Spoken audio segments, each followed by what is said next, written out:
खून की प्यास पार्ट 2। और उसके बाद वो जंगल एक बार फिर से सुमन की चीखों से गूंज उठा।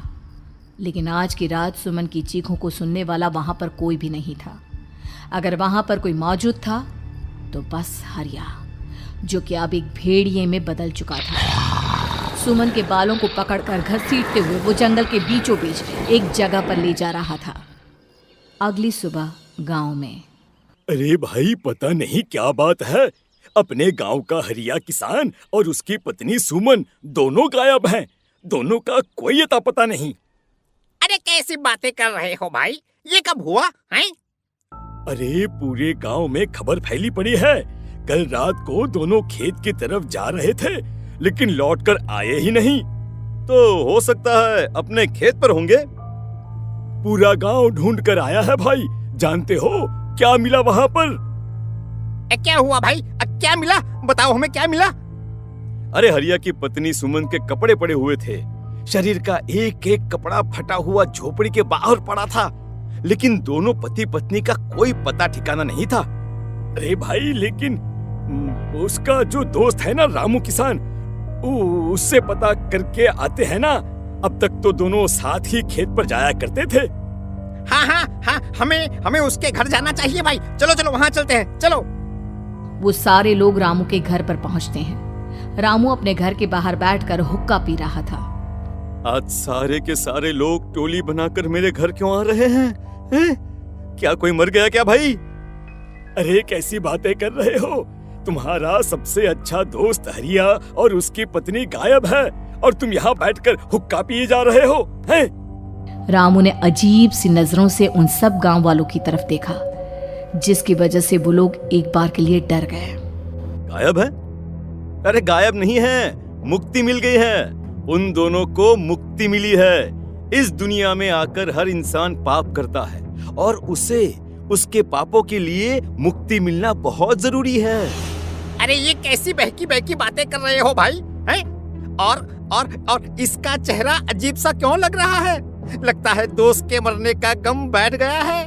पागल हो गया है शायद ये पागल। ये बात सुनते ही रामू चीख कर जोर से चिल्लाते हुए कहता है, पागल मैं नहीं हूँ, पागल तुम सब हो। और ये शैतानी जंगल अब तुम में से किसी को नहीं छोड़ने वाला, सबको खा जाएगा। याद रखना मेरी बात। शैतानी जंगल? कैसा शैतानी जंगल? लगता है रामू पागल हो चुका है। हमें यहाँ से चलना चाहिए भाई। चलो। तभी रामू की पत्नी बाहर आती है। नहीं, आप लोग इनकी बात का बुरा मत मानिए। 2 दिन पहले हरिया के साथ खेत पर गए थे। जब से वहाँ से आए हैं तब से ऐसी ही बातें कर रहे हैं। भगवान जाने ऐसा क्या देख लिया उन्होंने, खेत में कुछ भी बड़बड़ाते रहते हैं। लेकिन गांव के लोगों ने कमला की कोई बात नहीं सुनी और वो सब वहां से चले गए। रात अब धीरे धीरे ढलने लगी थी। तभी अचानक किसी ने धीमी सी आवाज में रामू को पुकारा। रामू, आ जाओ, मैं तुम्हारा इंतजार कर रहा हूँ। और सुनो, अपनी पत्नी को साथ लेकर आना, नहीं तो काम अधूरा रह जाएगा। ये आवाज सुनते ही रामू के चेहरे पर शैतानी मुस्कुराहट आ जाती है। वो धीमे कदमों से अपने घर के अंदर आता है। क्या हुआ? तबीयत ठीक है ना अब आपकी? मैं तुझे अपने साथ खेत पर ले जाने आया हूँ, चल। मैं तुम्हारे साथ कहीं नहीं जाने वाली। मुन्ना गहरी नींद में सो रहा है और उसे अकेला छोड़कर मैं तुम्हारे साथ खेत पर नहीं आ सकती। वैसे भी तुम्हारे उन खेतों में भगवान जाने कौन सा राक्षस घूम रहा है, मुझे तो डर लगता है। रामू गुस्से में दांत पीसता अपनी झोपड़ी से बाहर आ जाता है और कमला गहरी नींद में अपने बच्चे के साथ सो जाती है।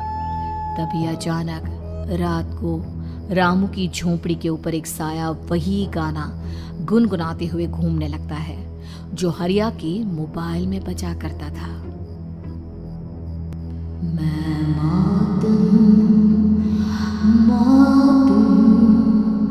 मौत जो पसरी है चारों ओर, जो आएगी कहीं से भी निगल जाएगी सबको। मैं मौत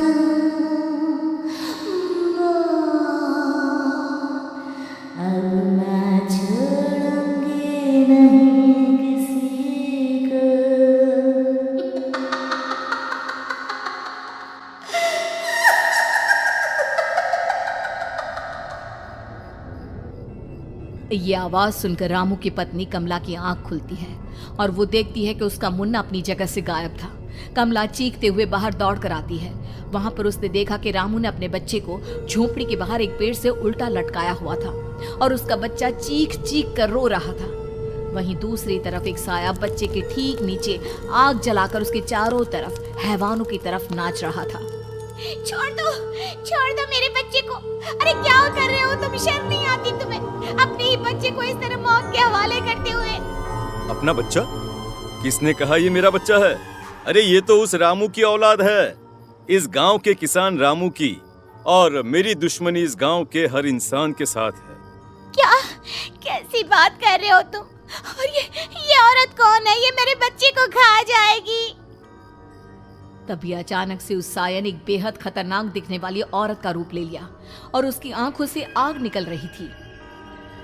सही पहचाना तूने, मैं तेरे बच्चे को खा जाऊंगी। अगर तू अपनी इस हैवान पति रामू के साथ जंगल नहीं आई, तो मैं तेरे बच्चे को खा जाऊंगी। लेकिन क्यों? आखिर क्या चाहती हो तुम मुझसे? मुझे जंगल क्यों ले जाना चाहती हो? औरत बुरी तरह से ठहाके मार मार कर जोर जोर से हंसने लगी और साथ में रामू भी। ये तो तुझे वहाँ चलने के बाद ही पता चलेगा ना। अगर तू नहीं आई तो थोड़ी देर में तेरा ये बच्चा आग में जलकर मर जाएगा। चल जल्दी। नहीं, मेरे बच्चे को छोड़ दो। तुम जहाँ कहोगे मैं तुम्हारे साथ चलने के लिए तैयार हूँ। और उसके बाद उस बच्चे को झोपड़ी में लिटाकर आगे आगे वो साया चल रहा था और उसके पीछे पीछे रामू अपनी पत्नी के बाल पकड़कर उसे घसीटते हुए जंगल की तरफ ले गया। जंगल में जाने के बाद कितनी खूबसूरत हो तुम। आज की रात बस तुम और मैं एक दूसरे के साथ रहेंगे। मुझे तुमसे बहुत डर लग रहा है। तुम्हें क्या हो गया है? तुम तो बिल्कुल ठीक थे। वो होगा जो हमारे बीच होना चाहिए। तो आओ अपने आप को मेरे हवाले कर दो। कमला ने डर की वजह से अपनी दोनों आंखें कसकर बंद कर ली थी। रामू ने बुरी तरह से चीख कर कमला से कहा, आंखें खोलो अपनी और मेरी तरफ देखो। कमला ने जैसे ही अपनी आंखें खोली उसने देखा कि रामू एक खतरनाक खूनी हैवान में बदल चुका था। कौन हो तुम? जाने दो मुझे। क्या चाहते हो मुझसे? वही जो एक आदमी एक औरत से चाहता है। मैं तुम्हारा पति रामू नहीं, बल्कि इस जंगल का एक भेड़िया हूँ, और आज की रात तुम्हारे खून से अपनी प्यास बुझा जाऊं। और उसके बाद वो जंगल कमला की दर्दनाक चीखों से गूंज उठा। अगली सुबह कमला के कपड़े भी जंगल में उसी तरह पाए गए जैसे कि सुमन के पाए गए थे। इस घटना के बाद पूरे गांव में दहशत का माहौल था। अपने माँ बाप की मौत और गांव में हो रहे इस तरह की घटनाओं की खबर सुनकर किशन शहर से गांव लौट आया था। अपने माँ बाप की बेदर्द मौत की वजह से वो बहुत परेशान था। तभी अचानक उसे अपने घर में खाट के नीचे पड़ा हुआ वो मोबाइल फोन मिला जो उसने अपने पापा हरिया को गिफ्ट किया था। अरे कितने प्यार से पापा के लिए मोबाइल फोन लेकर आया था। इसे एक दिन भी काम में नहीं ले पाए। और आखिर कौन है जो गांव में इस तरह की हत्याएं कर रहा है? क्या है इन सब के पीछे? क्या है? मुझे पता करना ही होगा, वरना एक दिन पूरा का पूरा गांव खाली हो जाएगा। इस गांव में एक भी जिंदा इंसान नहीं बचेगा। गांव के लोगों की मदद करने के इरादे से किशन अपने गांव से दूर एक दूसरे गांव में बहुत बड़े तांत्रिक के पास मिलने के लिए गया। तांत्रिक बाबा, अब आप ही कुछ उपाय बता सकते हैं। भगवान जाने हमारे गांव को किसकी नजर लग गई है। नजर नहीं लगी है, किसी ने तुम्हारे गांव को बद्दुआ दी है। किसी सताई हुई आत्मा का प्रकोप है और अब वो पूरे गांव में किसी को नहीं छोड़ेगी जब तक उसकी आत्मा को शांति नहीं मिल जाती। अरे लेकिन ऐसा कौन है बाबा? किसकी आत्मा है और कैसे मिलेगी उसे शांति? मौत है, मौत कहीं से भी आएगी और सबको निगल जाएगी। इससे बचने का सिर्फ एक ही उपाय है, लेकिन उस उपाय को करना आसान नहीं होगा।